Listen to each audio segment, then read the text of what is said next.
Pria ini sangat tidak sopan. Jelas-jelas telah sepakat hanya akan ditemani minum. Tapi dia justru melepaskan celananya. Wanita ini tampaknya juga tidak mudah disinggung. Lengannya meraba ke punggung pria. Dan diam-diam mengambil ponselnya. Kemudian pergi ke kamar mandi dan mengeluarkan USB. Dan menggandakan dokumennya. Tapi begitu dia keluar dia kaget. Pria mendapati ponselnya hilang. Dia tidak hanya menikam rekannya, tapi juga mengancamnya untuk segera menyerahkan diri. Melihat itu wanita hanya bisa melepaskan jepit rambut, dan tiba-tiba menyerang ketika sedang menyerahkannya. Dia mengeluarkan jarum baja dan melukai pria. Dua penjahat besar yang malang. Dengan begitu dikalahkan oleh Vanessa. Dan identitas Vanessa juga tidak sembarangan. Dia adalah agen dari Badan Intelijen Nasional Korea. Telah menunjukkan bakat pembunuh yang luar biasa sejak usia dini. Saat dia masih kecil, dia melihat dengan sendiri, ayahnya dibunuh oleh temannya karena sebuah berlian. Dan dirinya setelah dipukul juga dijual ke orang. Tapi dia yang muda tidak menunjukkan sedikit kepanikan. Ketika tamu sedang akan melakukan sesuatu padanya, dia diserang oleh seorang pria berbaju hitam. Vanessa segera mengambil kesempatan, mengambil senjata dan mematikan pembunuh itu, dan sekaligus menyelamatkan nyawa pria itu. Pria itu kagum pada keberanian Vanessa. Jadi merekrutnya ke dalam gengnya sendiri.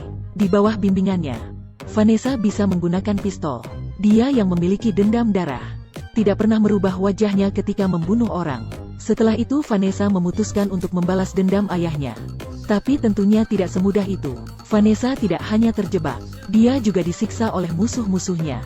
Saat ini pria itu muncul lagi.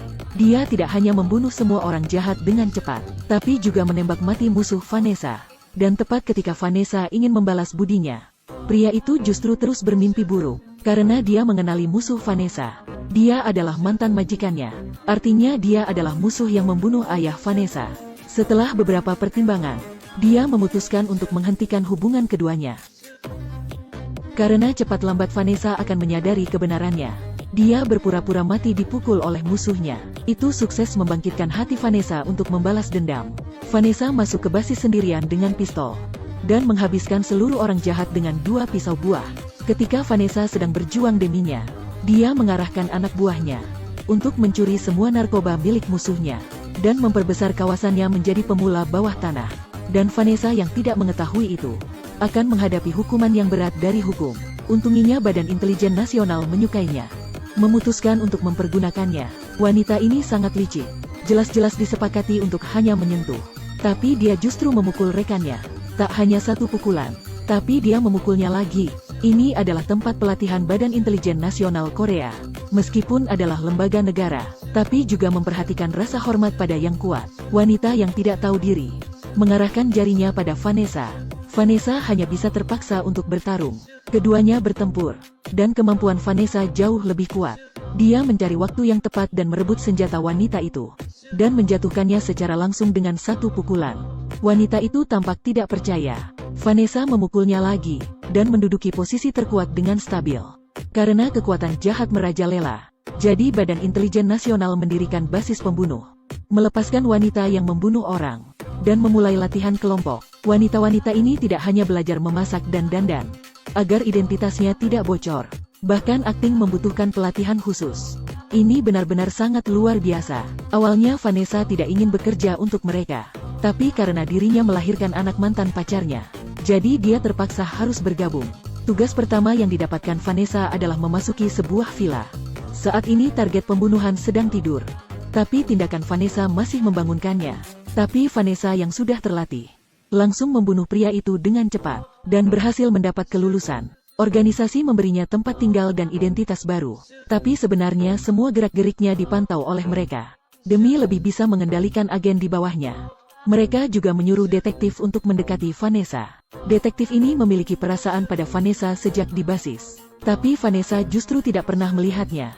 Setelah bergaul beberapa waktu, Vanessa akhirnya memiliki pemikiran untuk memulai hubungan baru. Sedangkan mantan pacar Vanessa selalu mengontrol anak buahnya di balik layar. Mengembangkan geng menjadi pemula bawah tanah. Akhirnya menarik perhatian Badan Intelijen Nasional Korea. Karena kepala organisasi mafia dan Vanessa pernah berpacaran. Jadi pejabat tinggi Badan Intelijen mencurigainya. Dan menyuruh Vanessa di hari pernikahannya melakukan pembunuhan pada mantan pacarnya untuk membuktikan kesetiaannya. tidak pernah melihat wanita sehebat ini, yang harus melakukan pembantaian di hari pernikahannya. Vanessa adalah agen Badan Intelijen Nasional. Dia mendapat tugas dari atasannya ketika dia hendak menikah. Dia hanya bisa datang ke kamar mandi hotel berdasarkan perintah, mengambil senjata dari wastafel dan merakitnya. Tetapi ketika dia melihat targetnya, ini membuat dia sangat kaget, karena itu adalah pacarnya yang meninggal. Menghadapi gesaan dari atasannya, Vanessa tidak tega melakukannya, dan mengakhiri tugas dengan asal-asal. Tindakannya membuat atasannya tidak senang, dan ketika dia akan bertanya tentang identitas pria itu, orang di atas memerintah dan saya hanya menyampaikan, sedangkan kamu bertugas membunuhnya. Karena Vanessa melakukan operasi muka saat bergabung dengan Badan Intelijen Nasional, jadi mantan pacarnya tidak mengenalinya. Tapi seiring dengan pergaulan dengan Vanessa, dia Besia merasakan cinta dari mata Vanessa. Anak buahnya diam-diam merekam suara percakapan detektif dengan atasan. Dia mengirimkan rekaman suara itu kepada Vanessa. Vanessa percaya, kematian palsu pria pasti dilakukan karena terpaksa. Jadi dia menghindari pengawasan jalanan, agar atasannya tidak menemui jejaknya. Setelah memasukkan USB ke komputer di warnet, dia barulah tahu bahwa dirinya selalu diawasi oleh Badan Intelijen Nasional. Dia sangat marah. Kebaikan pacarnya saat ini ternyata adalah ilusi. Dia mengirim pesan pada pria, dan mengakibatkan rekannya ditangkap, dan disiksa dengan sangat sadis. Atasan yang mendapat kabar itu menghalang Vanessa di jalan, kemudian membawanya ke Badan Intelijen Nasional. Atasannya berharap dia bisa segera membunuh pria, bahkan demi putrinya. Karena selama bekerja untuk organisasi selama 10 tahun, maka dia bisa mendapat kebebasan. Dan dia tidak lagi mempercayainya. Atasan tidak tega membunuh agen topnya. Jadi dia mengantarnya pulang untuk berkumpul bersama putrinya. Begitu Vanessa tiba di rumah, dia menemukan pacar dan putrinya terledak keluar jendela. Dan sudah sekarat ketika dia jatuh ke lantai.